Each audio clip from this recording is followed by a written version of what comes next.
Good morning and welcome back to the kitchen. It's 5 o'clock in the morning and we are having a very busy day today and tomorrow. So I'm going to get started into the slow cooker pork shoulder that I know I can make at dinner today, but also use it for dinner tomorrow. So I threw in some bacon grease, and I'm going to use the slow cooker that has the searing function so I can sear both sides of that roast.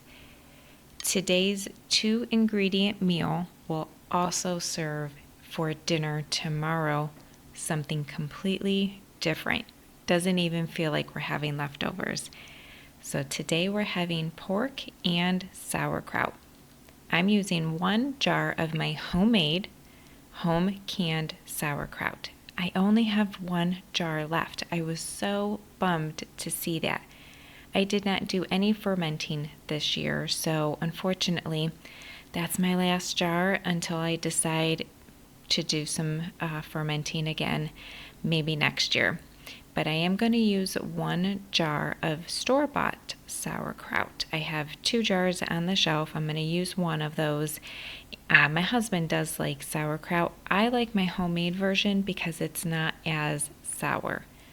I like it to be, a little sweet still, not quite sour, a little bit of a crunch. The store-bought sauerkraut here is from Aldi.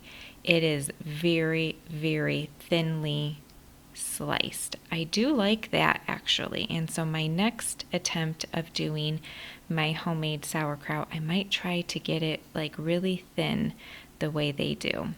But because it is a little sour, I'm going to add some brown sugar here in just a minute. The only seasonings I'm adding is some sweet paprika, some salt, some pepper, and then I'm going to add about 1.5 tablespoons in total of brown sugar, just because I know the store-bought is a little bit more sour than what I would like. It's going to cook all day on low for 8 hours, and I know that sauerkraut is going to cook down and it is going to sweeten up a little bit just in the process of cooking.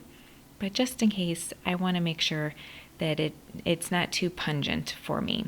So I just added a little bit of my brown sugar. And that's what it looks like just before I cook it. I do apologize. It's dark in the kitchen because it's very early and I was using my phone. So here in just a couple of seconds, it won't be the narrow screen. So I apologize for that. So today's dinner, we're just going to serve it as pork and sauerkraut straight from the slow cooker. And then I decided to make a little bit of curried rice to go along the side. I think my favorite way to eat this particular meal, however, is the way we opt to have leftovers the very next day. I, for one, do not want to eat sauerkraut and pork 2 days in a row. I don't mind leftovers, but there are some that I just can't do the same thing twice, and that meal is one of them. So I have learned to adapt along the way of turning these 2 ingredients into another meal that we really enjoy, the star of the show being pork and sauerkraut. So we are making our version of a Reuben sandwich. I'm going to start by toasting the bottom of some rye bread, and then I'm using that Trader Joe's spicy pepper blend that I've used in a previous video. Oh my gosh, it's one of our favorites. Absolutely love it. I have several jars on my shelf at all times. Of course, a good Reuben has some Swiss cheese. I'll speak for myself, maybe not necessarily my husband. I know I really prefer to have warm, toasty type of sandwiches. So I like the cheese to be melted. I've warmed up the pork and sauerkraut in this pot on the stove over here. That way I don't have cold food going into a warm sandwich, because the amount of time it lends itself on the stove to toast up that bread and to melt that cheese probably would not be long enough to heat through the pork and sauerkraut. So I'm going to make my husband's and mine, and actually my husband came back and made a second sandwich. So it is that good. And then we're going to just pile it in there as much as you think, your sandwich can handle. I made homemade Thousand Island dressing.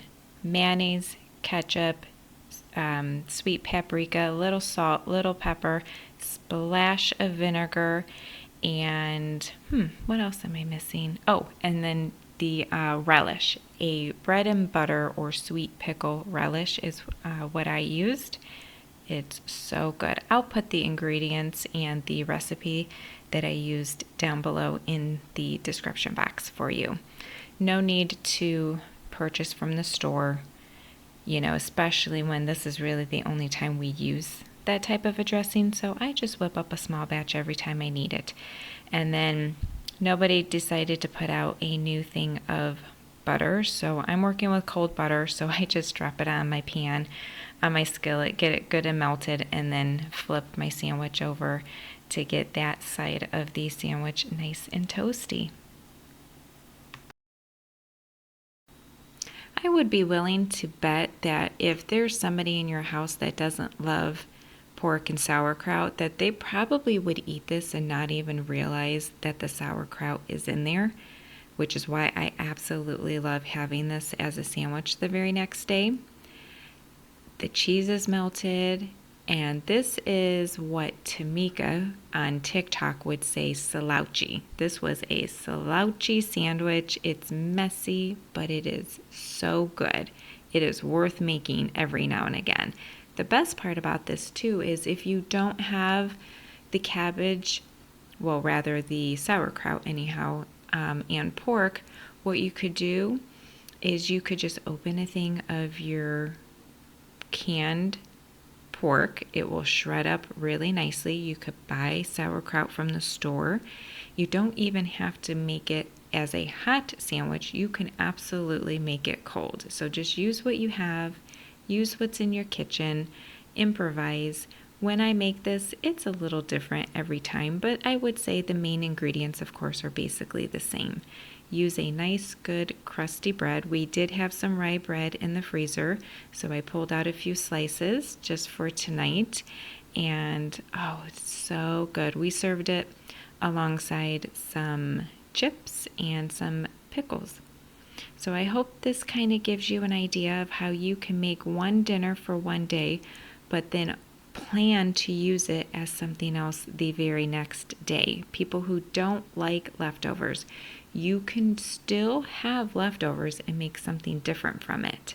This is one of my favorite meals, well, for sure. Each and every time I make pork and sauerkraut, this is what we're having for dinner the next day. So I hope you join me again when we're in the kitchen cooking up something really good, tasty, and healthy for the family. I'll see you next time. Thanks for watching.